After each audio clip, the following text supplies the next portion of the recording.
Всем привет, ребята! В этом видео я расскажу вам о том, как хотел поймать жука-плавунца, а поймал два совершенно других, не менее интересных хищника из подводного мира насекомых.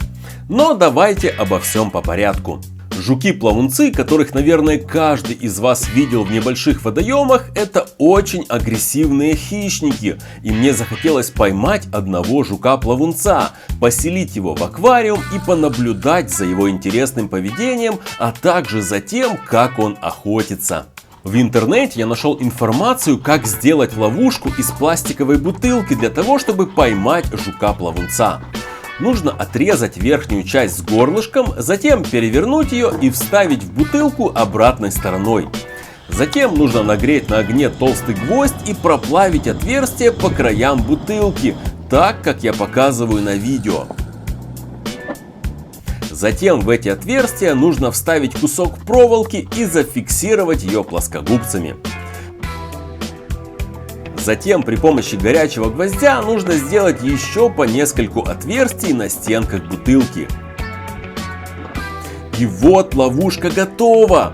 Внутрь нужно положить приманку, например, кусочек рыбы. Через воронку и горлышко внутрь бутылки легко заплывают плавунцы, ну а вот обратно выйти им уже гораздо сложнее. Осталось только привязать веревку, и можно идти к ближайшему водоему устанавливать эту ловушку. И вот я уже добрался до ближайшего озера. На берегу мирно отдыхали уточки, а рядом в воде стоял стул. Кто и зачем его тут поставил, остается загадкой, но выглядит забавно. А еще я увидел много рыбы у поверхности воды. Она тоже как будто отдыхала, а может ей просто не хватало кислорода, и она всплыла подышать. В общем, я нашел подходящее место и вот так вот установил ловушку.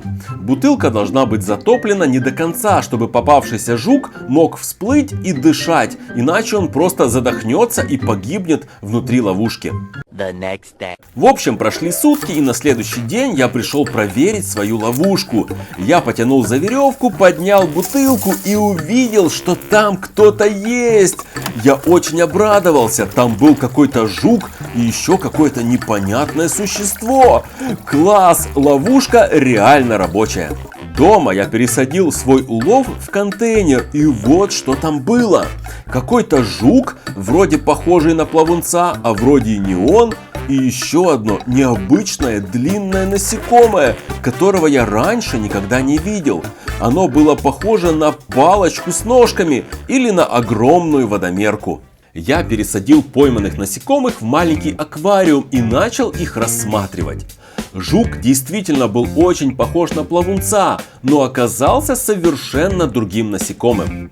Оказалось, что это гладыш, вид крупных пресноводных клопов, которые обитают в реках и озерах, предпочитая стоячую воду.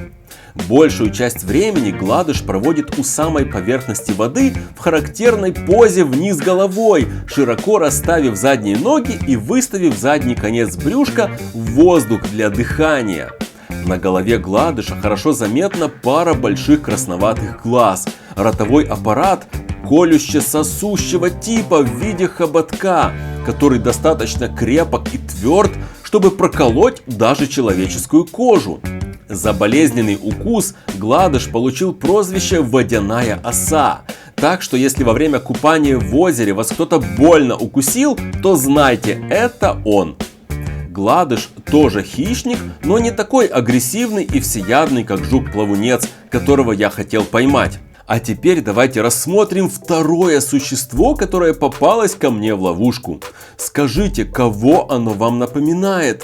Наверное, палочника. Такое же неуклюжее вытянутое тело, длинные ножки. А еще оно похоже на водомерку.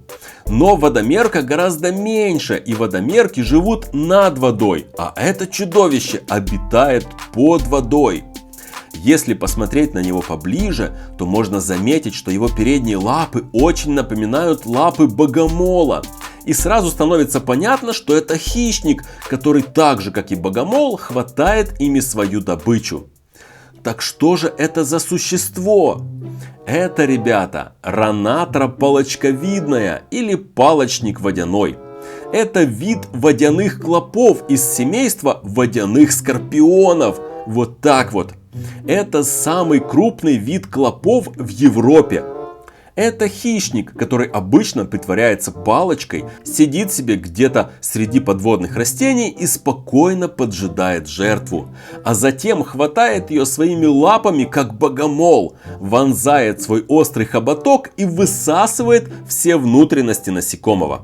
Жертвами Ранатры могут быть не только разные насекомые, упавшие в воду, личинки комаров, даже мальки рыб или даже другие Ранатры. Кстати, вот этот длинный хвост – это дыхательная трубочка, конец которой Ранатра всегда держит на поверхности воды, как аквалангист, и дышит через нее. Кстати, эта морда с хоботком очень напоминает маску чумного доктора зловещих средневековых времен, когда в Европе свирепствовала чума. В общем, Ранатра довольно зловещее существо, которое, кстати, через некоторое время напало на Гладыша и начало высасывать из него всю кровь. Бедный Гладыш, он так жизнерадостно плавал, а злая Ранатра его схватила и вонзила в него свой ужасный хоботок. Через некоторое время Ранатра наелась и оставила безжизненное тело Гладыша плавать на поверхности. А мне стало интересно посмотреть, как же Ранатра охотится, и я поймал муху и решил бросить ее в воду. Это часто случается в природе, когда мухи сами падают в воду, и тогда они становятся добычей Ранатры. Сначала Ранатра вообще не обращала внимания на муху, а сидела неподвижно, продолжая изображать палочку, хотя муха была рядом и отчаянно барахталась. Но вдруг Ранатра опустилась на дно и хорошенько покакала. Наверное, она решила освободить кишечник перед новым приемом пищи. А потом Ранатра начала медленно всплывать вверх. Я уже подумал, что она снова зависла, выключил камеру, но Ранатра схватила муху своими лапками.